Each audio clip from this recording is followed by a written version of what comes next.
सूरह बकरा में अल्लाह ने आदम अलैहिस्सलाम का जिक्र किया है।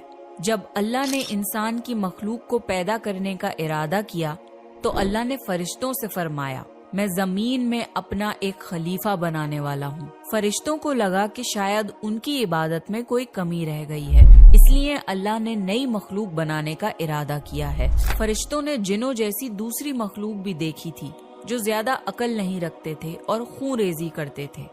फरिश्तों ने अल्लाह से कहा, ए अल्लाह, हम तेरी तस्बीह, हम्द और पाकी बयान करते हैं। क्या तू ऐसी मखलूक पैदा करेगा जो जमीन में फसाद करेगी और खून खराबा करेगी? इसके जवाब में अल्लाह ने फरमाया, जो मैं जानता हूँ वो तुम नहीं जानते।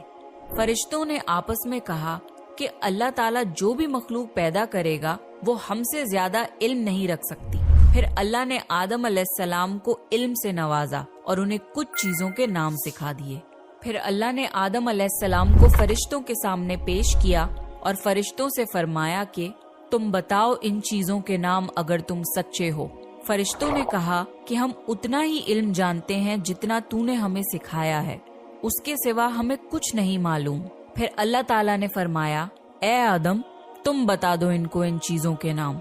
फिर जब आदम ने उन चीजों के नाम बता दिए तो अल्लाह ने फरिश्तों से फरमाया कि मैं ना कहता था कि मैं आसमानों और जमीन की पोशीदा चीजों को जानता हूँ। फिर अल्लाह ने फरिश्तों से फरमाया कि तुम आदम को सजदा करो, तो वो सब सजदे में गिर पड़े मगर शैतान ने सजदा नहीं किया। अल्लाह ने फरमाया कि ए इब्लीस, तुझे क्या हुआ कि तू सजदा करने वालों के साथ शरीक ना हुआ?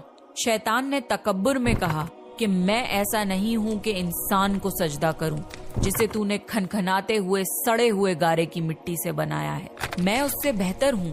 तूने मुझे आग से पैदा किया और उसे मिट्टी से पैदा किया है। अल्लाह ने शैतान से फरमाया, यहाँ से निकल जा, तू मरदूद है और तुझ पर कयामत के दिन तक लानत बरसेगी।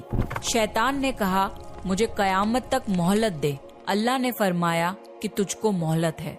शैतान ने अल्लाह से कहा कि तूने मुझे गुमराह किया है। मैं कसम खाता हूँ कि मैं इंसान की सीधी राह पर बैठूंगा, फिर मैं उन पर हमला करूंगा, उनके आगे से भी, पीछे से भी, दाएं से भी और बाएं से भी, और उनमें से अक्सर को तू शुक्रगुजार नहीं पाएगा।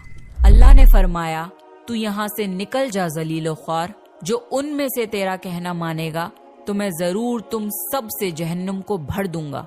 बेशक मेरे खास बंदों पर तेरा जरा काबू नहीं चलेगा।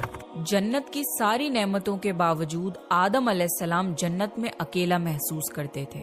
फिर अल्लाह ने हव्वा अलैहिस्सलाम को बनाया ताकि आदम अलैहिस्सलाम उनसे सुकून पा सकें। अल्लाह ने फरमाया, ए आदम, तुम और तुम्हारी बीवी जन्नत में रहो, फिर जिस जगह से चाहो तुम दोनों खाओ, लेकिन उस दरख्त के पास मत जाना वरना तुम जालिमों में से हो जाओगे। फिर शैतान ने उन दोनों के दिल में वसवसा डाला और कहने लगा, तुम्हारे रब ने तुम दोनों को इस दरख्त से इसलिए मना किया था कि तुम कहीं फरिश्ते ना बन जाओ या कहीं हमेशा जिंदा रहने वालों में ना हो जाओ। और शैतान ने कसमें